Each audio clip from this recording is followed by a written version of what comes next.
Francisco I de Francia, de 1494 a 1547, fue uno de los monarcas más emblemáticos de la Europa renacentista.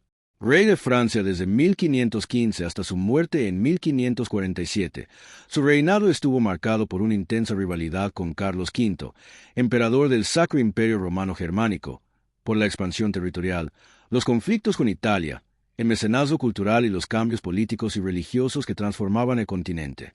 Su figura representa la conjunción del ideal caballeresco medieval con el espíritu moderno del Renacimiento. Francisco nació el 12 de septiembre de 1494 en el castillo de Cognac.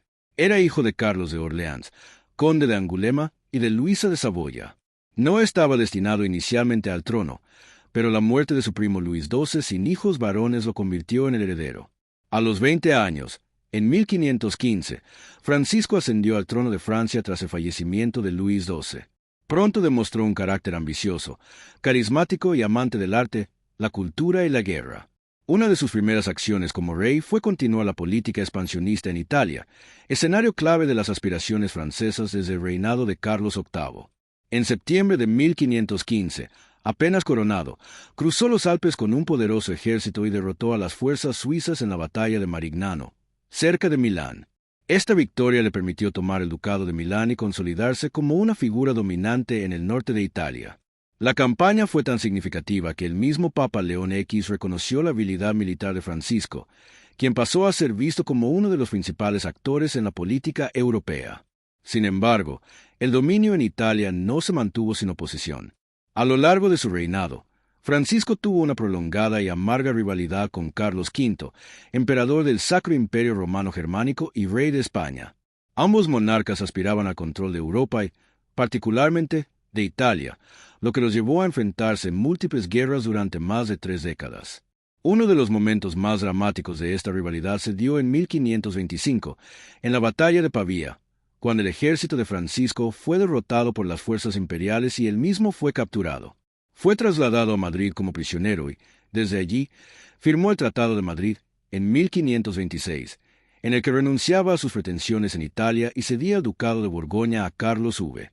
Sin embargo, tras su liberación, Francisco se negó a cumplir lo pactado, alegando que había sido forzado a firmarlo. Esta traición reavivó la guerra y consolidó la enemistad entre ambos monarcas. Durante su reinado, Francisco I buscó contrarrestar el poder de Carlos V mediante alianzas estratégicas. En un giro audaz para la época, estableció una alianza con el Imperio Otomano, liderado por Solimán el Magnífico, enemigo de Carlos V. Esta inusual colaboración entre un monarca cristiano y un sultán musulmán escandalizó a Europa, pero fue efectiva para debilitar al emperador. Francisco también mantuvo una relación diplomática con Enrique VIII de Inglaterra, aunque esta alianza fue volátil y muchas veces oportunista. Más allá de su política exterior y militar, Francisco I es recordado como el gran mecenas del Renacimiento francés. Fascinado por el arte, la literatura y la ciencia, atrajo a su corte numerosos artistas e intelectuales. Uno de sus mayores logros culturales fue invitar a Leonardo da Vinci a Francia en 1516, donde el genio italiano pasó los últimos años de su vida. Francisco adquirió varias de sus obras, incluyendo la célebre Mona Lisa, que aún hoy se conserva en el Museo del Louvre. Bajo su reinado, el castillo de Chambord fue construido como una muestra del esplendor renacentista. El castillo de Fontainebleau fue remodelado para convertirlo en uno de los centros culturales más importantes de Europa. Francisco también fundó el Collège de France en 1530, una institución académica independiente del clero, dedicada al estudio de las humanidades y las ciencias, que aún existe en la actualidad. En el ámbito religioso, Francisco I mantuvo al principio una posición ambigua ante la reforma protestante iniciada por Martín Lutero en 1517. Aunque se presentó como defensor de la fe católica, también protegió en un inicio humanistas y pensadores reformistas, como Erasmo de Róterdam y Guillermo Boudet. Sin embargo, tras el caso de los armarios en 1534, un episodio en el que aparecieron carteles atacando la misa católica en varias ciudades, incluso en la puerta del dormitorio del rey, Francisco endureció su postura y comenzó una política de represión contra los protestantes, aunque sin romper con Roma como hizo Enrique VIII en Inglaterra. Francisco I falleció el 31 de marzo de 1547 en Rambouillet, dejando el trono a su hijo Enrique II. Su muerte marcó el final de una era de esplendor artístico y de grandes conflictos dinásticos. Fue enterrado en la Basílica de Saint-Denis, panteón de los reyes franceses. El legado de Francisco I es vasto. Fue un monarca guerrero, culto y contradictorio.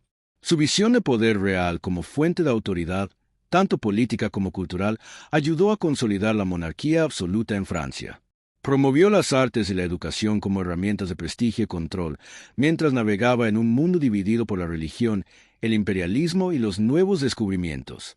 Francisco I no solo fue el primer rey verdaderamente renacentista de Francia, sino también un símbolo de una Europa en transición, entre la Edad Media y la modernidad, entre la fe y la razón, entre la espada y la pluma. Si desea conocer otras historias interesantes, puede seguir mi canal de YouTube Frank Fernández Historia.